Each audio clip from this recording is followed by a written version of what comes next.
Hello everyone, in this video I'm going to show you how to add music in InShot mobile application. So this is my InShot video editor, and first of all I will select a video here. For example, I will allow this, and let's take that. I will just take this video and I will just click on OK, right? And I can just adjust my video depending upon my requirement, right?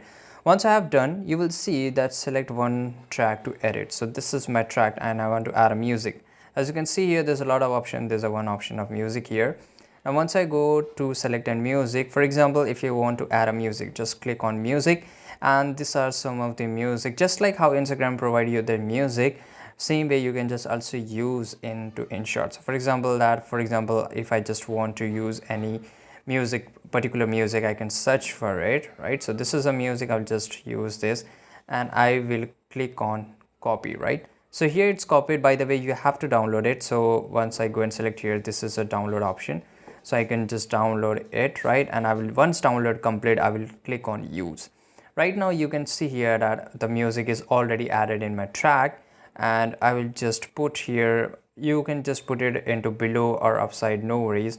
So for example, let's take here, right? And here video bay, and once it's done, I will just click on tick mark OK. And now when I play it, of course there will be a video in the background. So this is very easy. You have to just go and select the music option, and you can just add your particular music, or if you have any music in your phone, you can also use that into your InShot. I hope you found this video very useful. Subscribe.